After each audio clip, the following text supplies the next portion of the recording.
You're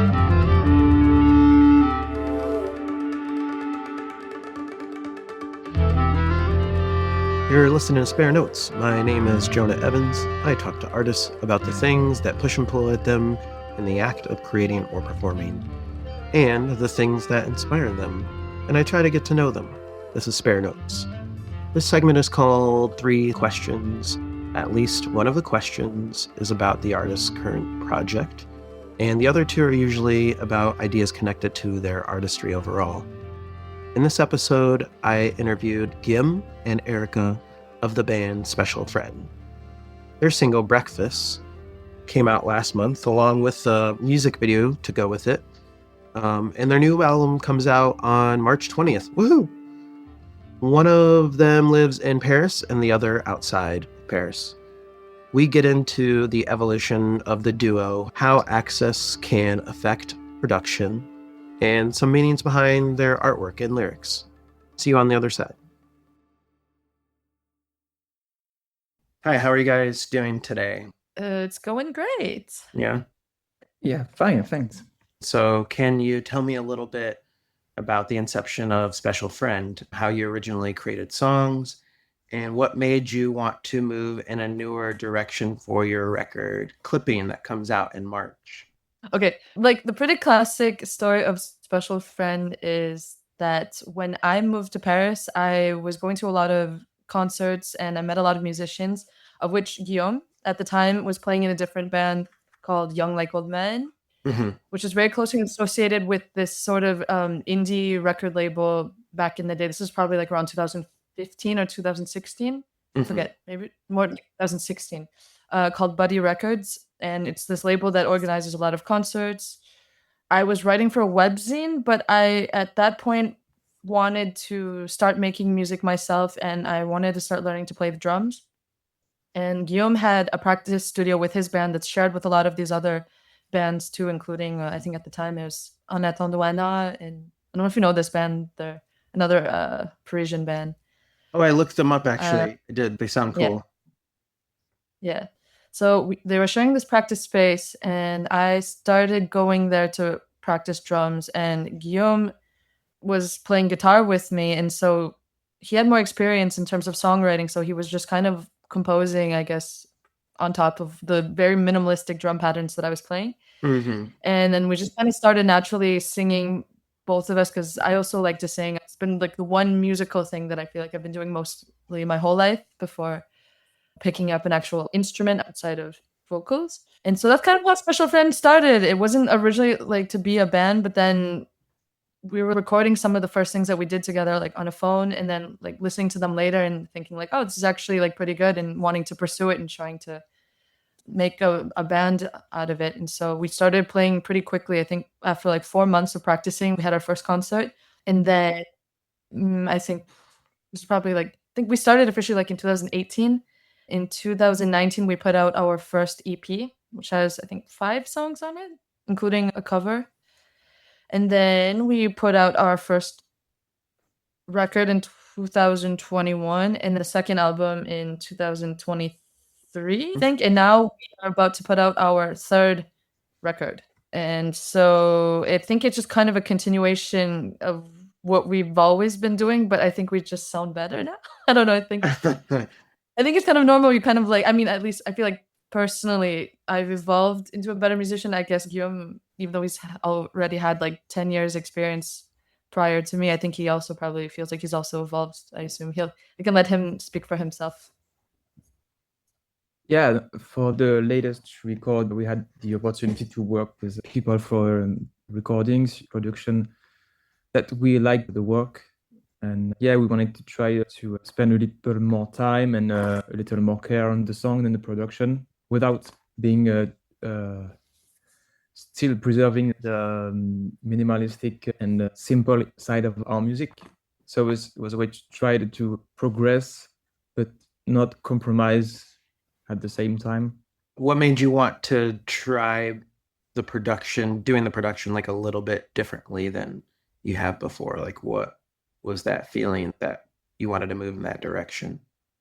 It's funny because I think that we kind of responded to somebody before about this question and made me think about it. about people who ask questions sometimes like, "Oh, do you do it like on purpose to record things like lo-fi?" And I'm like, I think it's mostly just based on like situation because I think it's Mm. normal when you first start out as a band, you don't have any money, you've put out nothing, and it's just kind of like with like what you have access to. Yeah. So the first EP we did, it was literally Guillaume who recorded us like ourselves in our practice studio, and he mixed the album. The first record was the first time we also like asked for help for someone else, but still we just didn't have any budget for it. So we had help from somebody who recorded us on a Tascam tape. Nice. And that was in my friend's house though. You know, we didn't have access to like an actual studio because we just didn't have money for it. And it just from years of now like touring, selling records, people buying things off Bandcamp, we finally were able to have enough money to go into like an actual practice studio with really good conditions. Alexis Fugain is the one who helped us record our last record in his recording studio. It's in the countryside near Versailles.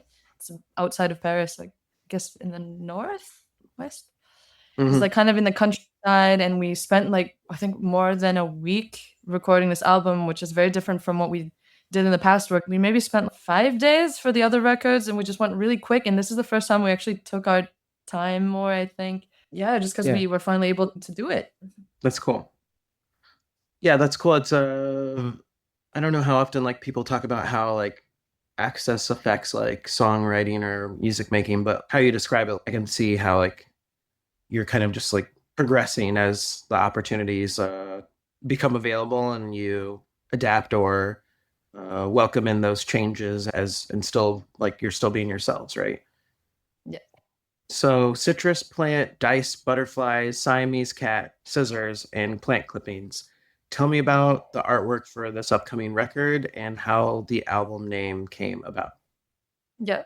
People also ask that too for how do we kind of make our songs. Generally, it starts with the music. Like I play the drums, Guillaume's playing guitar.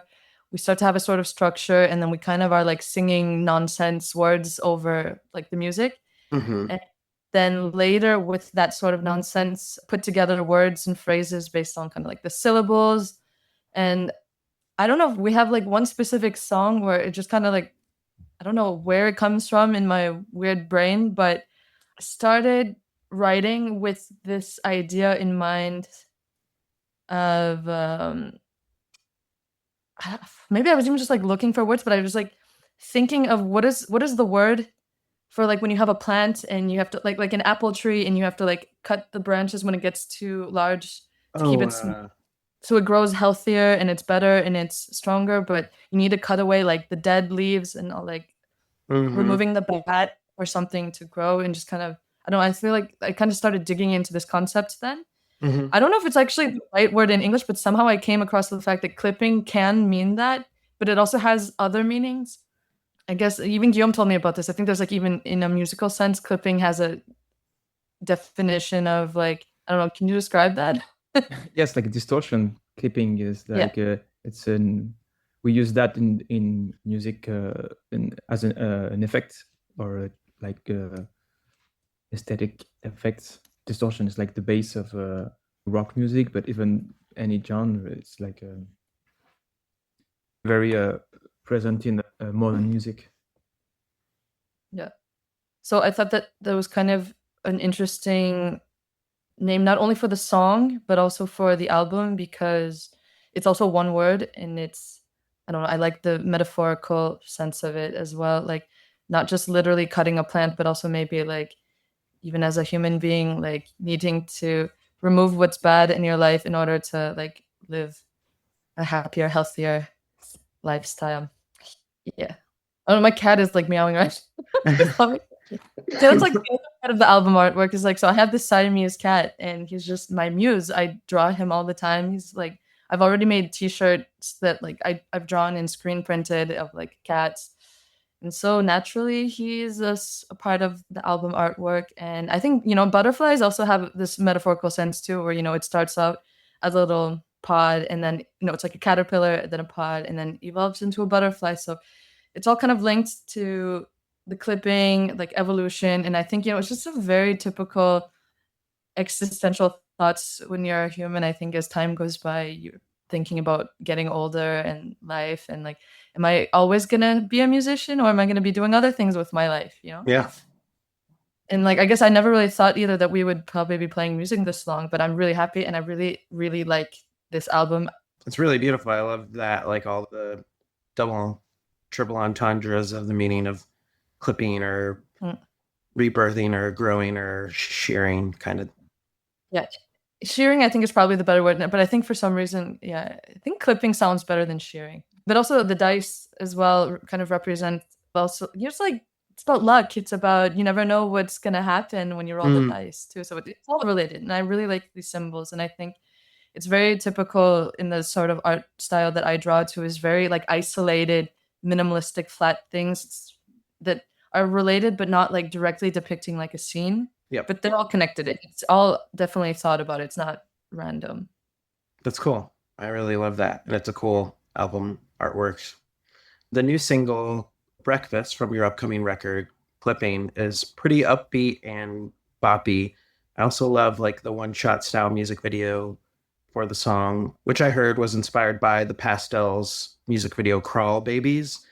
Tell me a little bit about what the song is about or could be about, because I know sometimes like you don't want to, like musicians don't want to give songs like too specific meanings and they want it to be open to, you know, the listeners, and why you gravitated towards this style of music video. It's funny because I think we were composing this song. I mean, this is at least how I remember it. Maybe Guillaume can like give his memory of it, but I think I had kind of in mind that I wanted to have a song, like to play a song that was fast, because in general our songs are pretty mid-tempo. Yeah. And I wanted to play on a cowbell, but finally we didn't record the cowbell, so it's just like clicking on the snare. And the lyrics, like, I mean, it's called Breakfast just because like there's a, you know, it's like kind of sometimes I'll write lyrics to a song and I'll be like, okay, how do I call this? I'll like read the lyrics, pick out a word, and be like, okay, I said breakfast once, now it's gonna be called Breakfast. But it just kind of starts out where like the first phrase, I'm actually talking about my cats.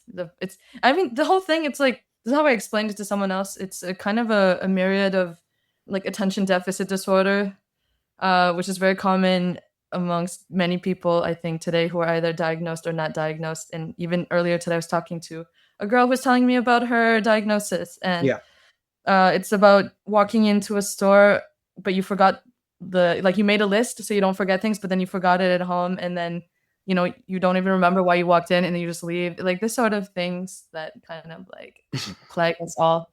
Not even being like actually like ADHD, but even just I think in a world of like everything's just so fast. There's so much information, like social media. I think it's natural that like it's hard to remember a lot of things. And I think we both kind of suffer from that. So yeah. So the song kind of talks about that.